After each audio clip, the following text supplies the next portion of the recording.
विद्यार्थी भाइ बहिनीहरूलाई नमस्कार। आज भने म तपाईहरुलाई परम्युटेसनसँग सोध्न सक्ने इम्पोर्टेन्ट क्वेशन्सहरु लिएर आएको छु। तपाईहरुले यति क्वेशन्स जान्नुभयो भने एनईबी मा परम्युटेसन्सबाट आउन सक्ने अलमोस्ट प्रब्लमहरु कभर हुन्छ। Okay, let's see. First question रहेको छ, how many 5 digit odd number can be formed by using the digit 3, 4, 5, 6, 7, 8, 9. First मा छ, if the repetition of digit is allowed in the second case, if the repetition of digit is not allowed. हामीले के गर्नुपर्छ, 5 digit को odd number बनाउनु पर्ने छ। 5 digit को ऑड नम्बर भनेको अब तपाईले 5 डिजिट भनेपछि 1 10 100 1000 10000 सम्मको नम्बर बनाउनु पर्यो।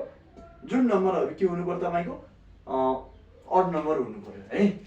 त्यसको लागि फर्स्टमा हामीले के गरौँ भन्दाखेरि यहाँ ऑड नम्बर कसरी हुँदैछ, युनिट प्लेस कसरी, हाम्रो ऑड बनाउनको लागि त युनिट प्लेसमा के हुनु पर्यो, आइदर 3 हुनु पर्यो, 5 हुनु पर्यो, 7 हुनु पर्यो, 9 हुनु पर्यो। यो मध्येबाट जुनसुकै भयो भने हाम्रो के भयो, ऑड लास्टमा युनिट प्लेसमा यति नम्बर भयो भने हाम्रो के हुन्छ, ऑड नम्बर हुन्छ है।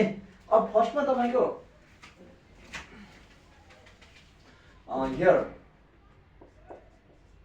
here odd numbers are odd integers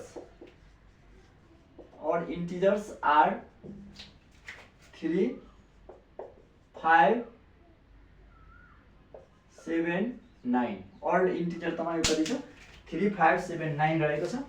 अब total number of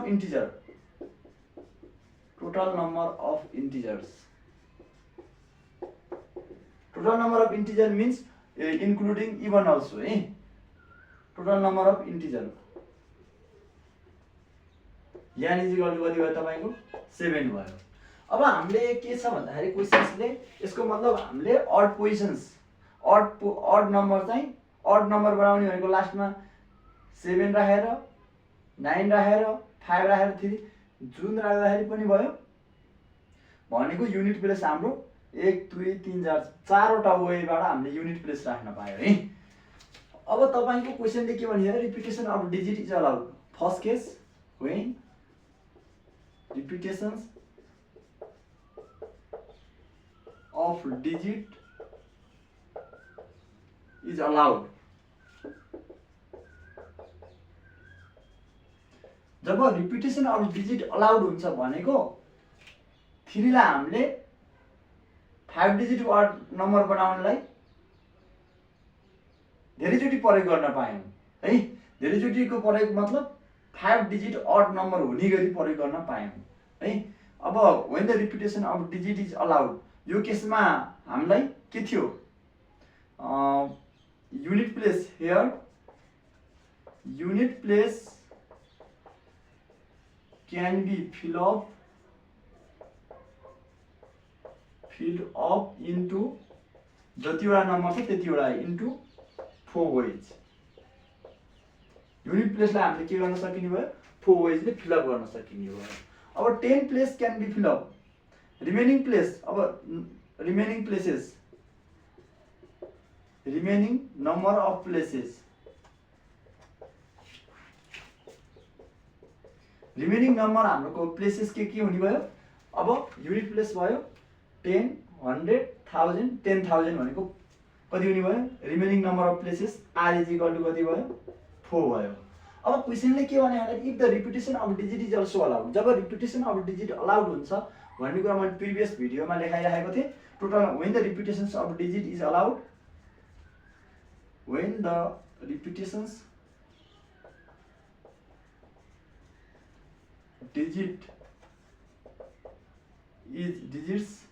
when the repetition of digits are allowed,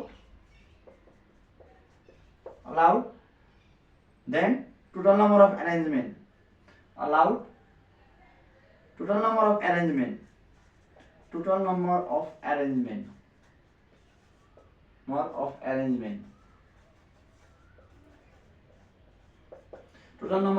हाम्रो कति हुने भयो, n को power r is equal to n को पावर r भनेको remaining places into 4 is equal to remaining n को power r भनेको मतलब टोटल नम्बर 7 को पावर r भनेको 4 इन्टु 4 तपाईँले यसले भन्न खोजेको कुरा के भन्दा जब रिपिटेसन्स अफ डिजिट अलाउड हुन्छ भने यहाँको पावर आर हुन्छ फर्मुला है। अनि तपाईँको के हुन्छ भन्दाखेरि यो 4 भनेको युनिट प्लेसलाई हामीले 4 वेजले फिलअप गर्न सकिने भयो। बाँकी 10, 100, 1000 प्लेसलाई कतिले वेले फिलअप गर्न सकिने भयो। 7 को पावर 4 वेजले फिलअप गर्न सकिने भयो। अब यसरी तपाईँको फाइनलमा कति आएको छ क्याल्कुलेट गर्दाखेरि 9604। ओके 9604 है।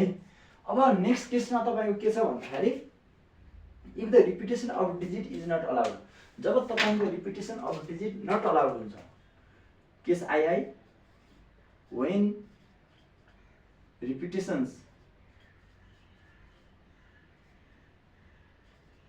repetitions of digits,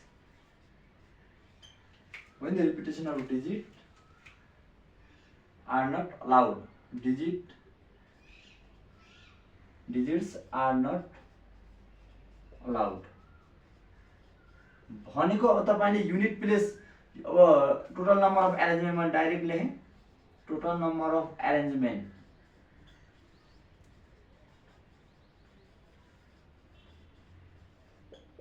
भनेको तपाईले जब रिपिटेसन अफ डिजिट अलाउड गर्न पाउनुहुन्न भनेको युनिट प्लेसमा तपाईले 3 राखिसकेपछि नेक्स्ट टाइम फेरि 3 राख्न पाउनुहुन्न है।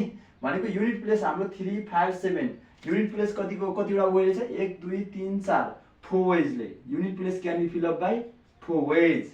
अब 10 place can be fill up by, अब 10 प्लेसमा त जे राख्दाखेरि पनि भयो भनेको यहाँ 3, 4, 5, 6, 7, 8, 9 मध्येबाट लास्टमा यो इन्टिजर जुनसुकै राखे पनि अड भयो। अब यो मध्येबाट अघिकोमा यतिबाट मध्ये जुन राखे पनि अड भयो, यहाँ 4 वेज मात्र राख। अब रिमेनिङ भनेको 3, 4, 5 अब भनेको अरु जे राख्दाखेरि पनि त हाम्रो अड हुने भयो नि। त्यसको लागि अब हामीले एउटा नम्बर युज गरेर अब बाँकी कतिवटा छ अहिले यो 4 भनेको युनिट प्लेस। अब हामीलाई 10 place can be fill up by into 6 ways, 10 place भयो। अनि अर्को 100 place can be fill up by 5 ways, अनि अर्को 4 वेज, अनि अर्को हाम्रो लास्टको 3 वेज। यसको मतलब 1, 10, 100, 1000, 10,000 भनेको 5 डिजिटको बनाउनु पर्ने थियो। अब टोटल कति आउने भयो तपाईँको भन्दाखेरि 1440 क्याल्कुलेट गरौँ है। 3 multiply 4 multiply 5 multiply 6 multiply 4 1440। Okay यो अलिकता कन्सेप्चुअल क्वेशन्स पनि छ, अलिकता ध्यान दिएर र केही कुरा बुझ्नु भएन भने कमेन्ट बक्समा ड्रप गर्न पनि मैले अनुरोध गरेँ। अब भने नेक्स्ट क्वेशन्स है।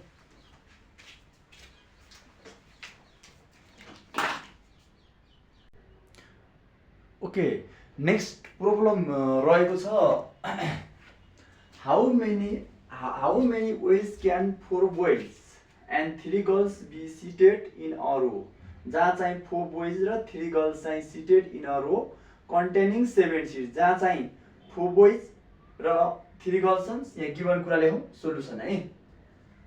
Here total number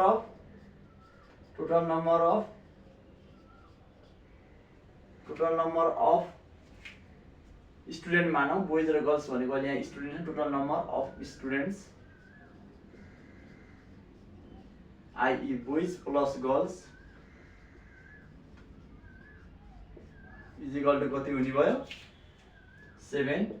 number of girls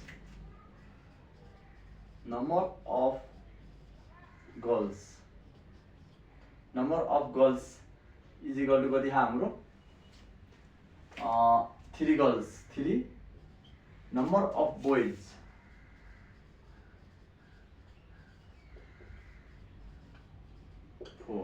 अब क्वेशन्सले फर्स्टमा के भने हो भन्दाखेरि if they may sit anywhere,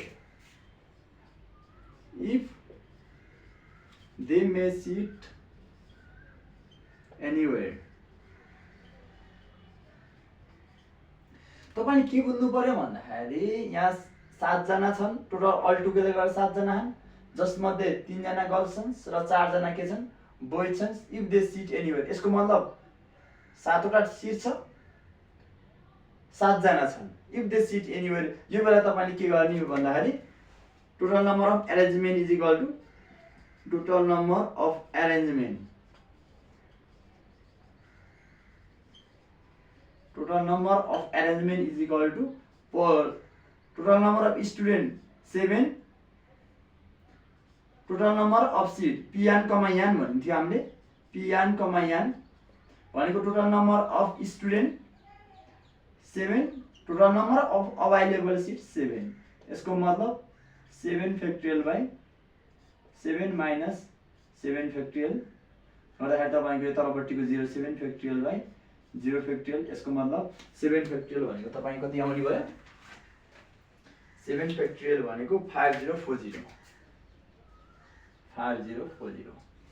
अर्को सेकेन्ड नम्बरमा if the boys and girls must alternate, जब कि हाम्रो boys र girls, if the boys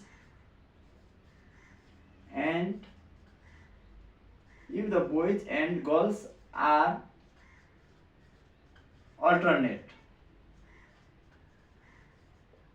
यसको मतलब फर्स्टमा बोइज आयो गर्ल्स आयो बोइज आयो गर्ल्स आयो बोइज आयो गर्ल्स आयो बोइज भनेको 4 1 2 3 4 4 जना बोइज 1 2 3. अब बोइज को सिटमा बस्नु पर्यो गर्ल्स को सिटमा बस्नु पर्यो. बोइज या फर्स्ट बोइज या 1 2 3 4 चारवटा चोइस. सेकेन्ड बोइज या एउटा सिट अकुपाई गर्यो 3 चोइस. यसको मतलब टोटल नम्बर अफ अरेन्जमेन्ट कति देखियो total number of arrangement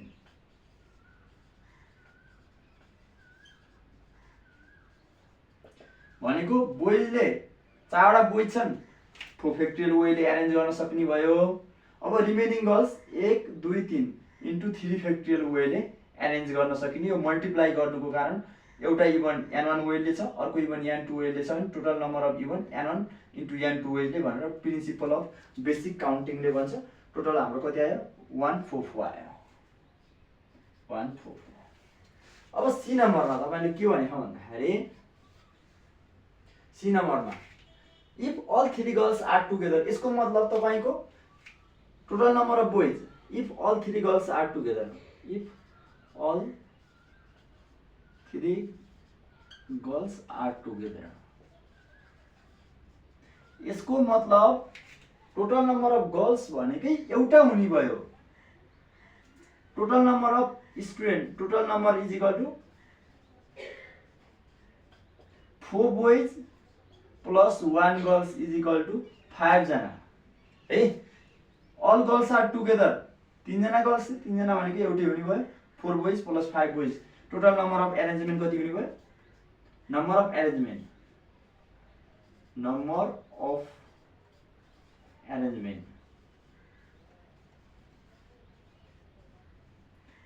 arrangement is equal to 5 factorial भनेको तपाईको 120 भयो.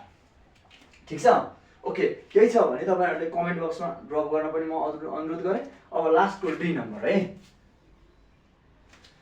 अब डी नम्बरमा तपाईको के भने if girls are to occupy the odd seats. The number if the girls are to occupied odd seat. Solution here the seats are, here the available seats are. available seats हरु के हो 1 हो 2 हो 3 हो 4 हो 5 हो 6 हो 7 हो. 7 जना छन् 7 वटा सिट हुनु पर्यो. अब girls are occupied to odd seat 1 3 5 7. Total number of odd seat total odd seat कति देखियो हाम्रो 1 2 3 4 4. नम्बर अफ गर्ल्स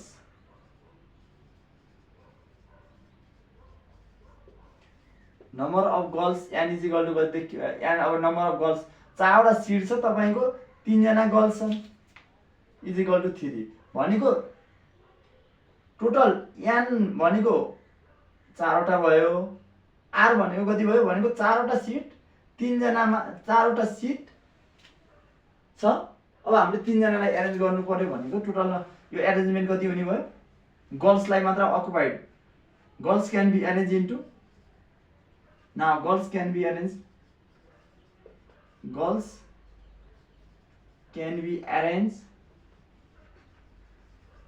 इन्टु कति हुने भयो तपाईँको एनपी भनेको एनपीआर